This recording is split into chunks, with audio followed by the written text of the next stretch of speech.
আসসালামু আলাইকুম সুপ্রিয় শিক্ষার্থীরা, আজকে আমরা এসএসসি 25 সালের 2025 সালে পরীক্ষা আসছে সিলেট বোর্ড সিকিউ 8 নম্বর প্রশ্ন সি প্রোগ্রাম থেকে সেটা সলভ করার চেষ্টা করব।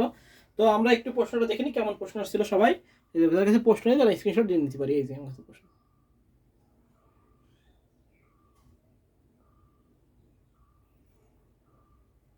আচ্ছা, এবার আমরা প্রশ্নটা পড়ি কি আছে। আচ্ছা, এই যে উদ্দীপক দেখতে পাচ্ছি 100 square 90 square 80 square plus dot dot dot N square. আচ্ছা, এবার কোন নাম্বার প্রশ্ন আছে কি ফাংশন কি। ক নাম্বার আমরা কি লিখবো ফাংশন কি। আমরা লিখবো ফাংশন সি ভাষার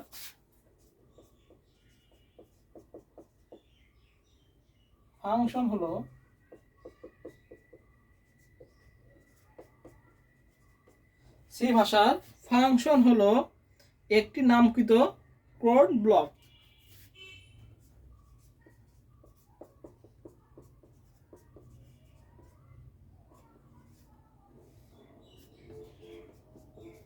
কোড ব্লক যা নির্দিষ্ট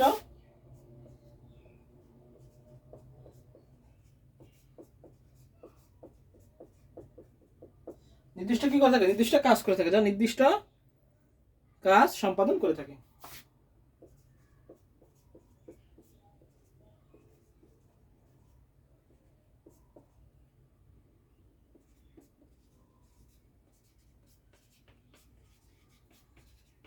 আমাদের ক নাম্বার হয়ে গেল।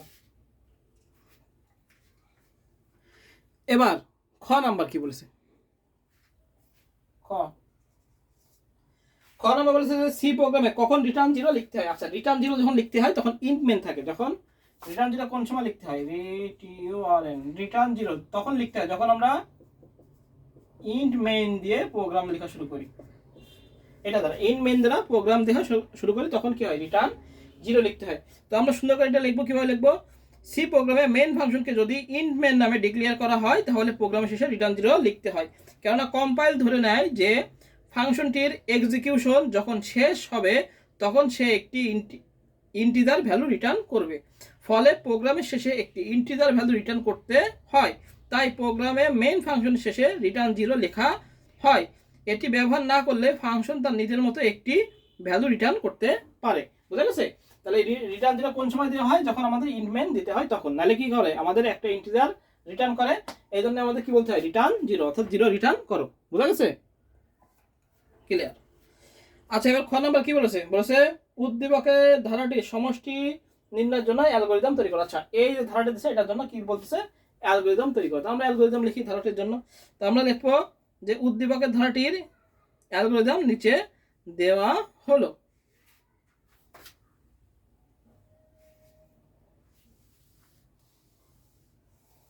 আমরা এটা অ্যালগরিদম লিখি গ।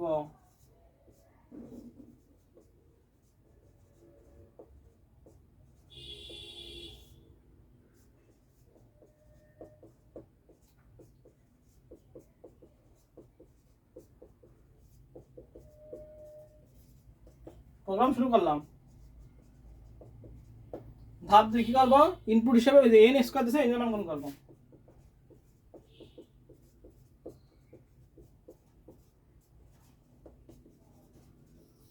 আচ্ছা, এর মান দেয়া নেই, এর মান গ্রহণ করি। ইনপুট হিসেবে কি করবো, এর মান গ্রহণ করি। এবার আমাদের বলতে হবে ধাপ 3।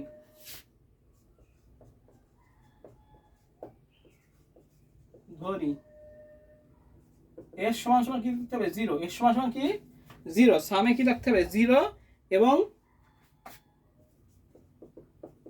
i সমান সমান 100 নি। ধাপ 4। এবার আমাদের ধাপ 4 কি করতে হবে, ধাপ 4 আমাদের করতে হবে কি, যদি i এটা হয়, i কি, i এর মান যদি n এর চেয়ে বড় বা সমান হয় তবে আমরা কয় নং ধাপে যাব, তবে 5 নং ধাপে যাই।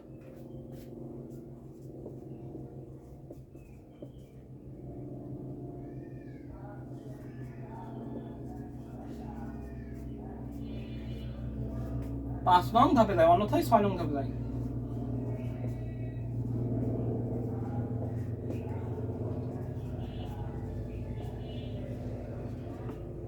বলেছে যদি আয়ের মান বড়, আয়ের মান এর চেয়ে বড় বা সমান হয় তবে 5 নং ধাপে যায়, অন্যথায় কয় নং ধাপে যাবো?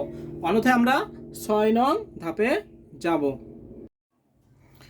আচ্ছা এবার আসি ধাপ 5। ধাপ 5 ধাপ 5-এ কি আমরা প্রসেস করব? কি করব? s সমান সমান s প্লাস, যেহেতু স্কয়ার আছে, i গুণ i, এবং কত করে ডিক্রিমেন্ট গেছে, তাহলে হলো i মাইনাস 10। তাহলে s প্লাস i গুণ i, আর লিখতে পারি i সমান সমান i প্লাস i মাইনাস 10 নির্ণয় করি এবং নির্ণয় করব এবং কয় নং ধাপে দেবো? এবং 4 নং ধাপে ফেরত যায়। 4 নং ধাপে ফেরত যায়। এই যে যদি হয় তাহলে কি হয় না, 5 নং ধাপে যায়, 5 নং ধাপে প্রসেস করে আবার 4 নং ধাপে আসলো, অন্যথায় কয় নং ধাপে যাবে? এবার অন্যথায় 6 নং ধাপ। 6 নং ধাপে যান ফলাফল সবাই দেবে। ধাপ 6, 6 কি s এর মান ছাপাই, 6 s এর মান ছাপাই, আর ধাপ 7-এ কি প্রোগ্রাম শেষ করি।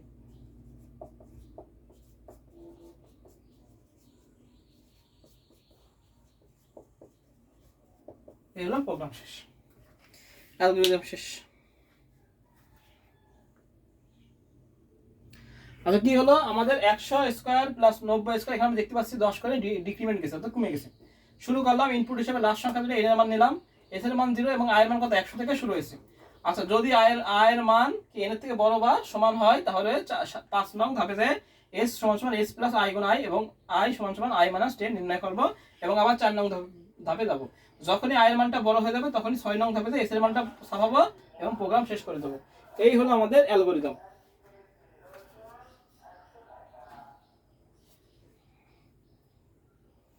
আচ্ছা এবার গণনা কাছে ডু হোয়াইল লুপ দ্বারা উদ্দীপকের সমষ্টি নির্ণয়ের জন্য সি ভাষা লিখবো। অর্থাৎ ডু হোয়াইল লুপ দিয়ে বলেছে, তাহলে সহজ। ডু হোয়াইল লুপ দিয়ে বলেছে তাহলে আমরা ডু হোয়াইল লুপ দিয়ে লিখবো, একদম যেরকম নিয়ম সেরকম অনুযায়ী লিখবো।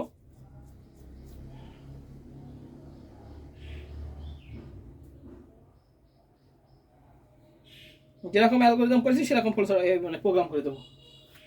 তাহলে এটা মুছে ফেললাম, এটা আমাদের গ নাম্বার গেল। এবার আসলে আমরা ঘ নাম্বার বলেছে প্রোগ্রাম করতে, কি দিয়ে? ডু হোয়াইল দিয়ে। কি দিয়ে? অবশ্যই ডু হোয়াইল প্রোগ্রাম দিয়ে। আচ্ছা ঘ, তাহলে ডু হোয়াইল দিয়ে প্রোগ্রাম করে আমরা শুরু করি। include stdio.h int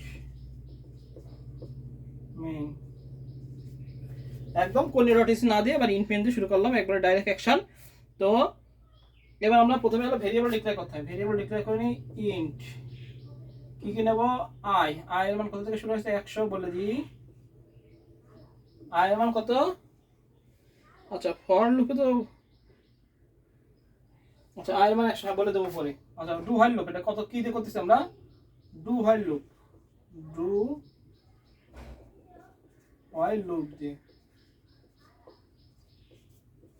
লুপ দিয়ে প্রোগ্রাম। ডু হোয়াইল লুপ দিয়ে এই সিরিজের কি প্রোগ্রাম নিচে দেওয়া হলো। এবার আমরা ইন্ট মেইন, আচ্ছা এবার আসি আর কি কি লাগে? আর লাগে হলো s, s এর মান কি করব? 0। আর কি লাগে? আর লাগে হলো n নিলাম, ইনপুট নিলাম। ইন্টিজার i এর মান কত? 100 থেকে শুরু হয়েছে, s এর মান 0, আর কি আর n এর মান হলো নেই। তাহলে এবার লিখি printf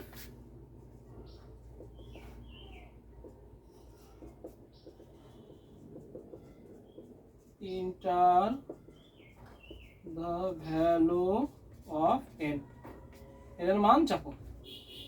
scanf দিয়ে ইনপুট নিয়ে নি, scanf %d দিয়ে n ইনপুট নিয়ে নি, n নিলাম, ইনপুট নিয়ে নিলাম। এবার কি বলেছে? ডু হোয়াইল লুপ দিয়ে।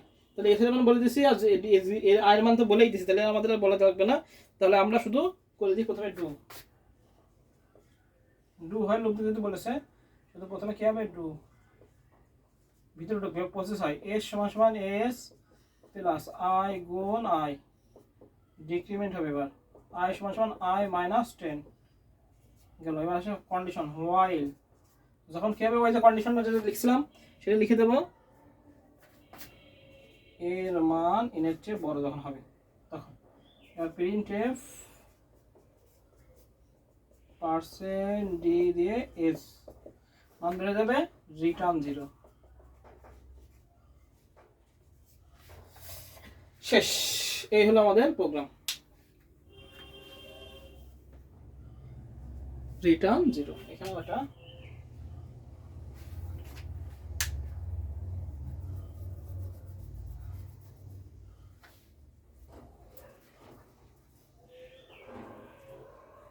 শেষ। এই হলো আমাদের প্রোগ্রাম। ইন করলে স্টুডেন্টস ইন্ট মেন ইন্ট দে আই এর মান 100, এসে আমাদের print f int of the value of n, screen f input নিলাম ডু s সমান s প্লাস i গুণ i, i এর মাইনাস 10 করে মাইনাস হয়েছে, তাহলে i মাইনাস 10।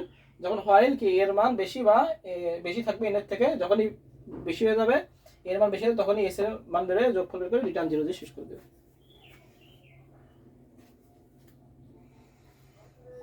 তাহলে এই হলো আমাদের সিলেট বোর্ড 2025 সালের 8 নং সলভ হয়ে গেল। সবাই ভালো থাকি, সুস্থ থাকি, সবাইকে আসসালামু আলাইকুম।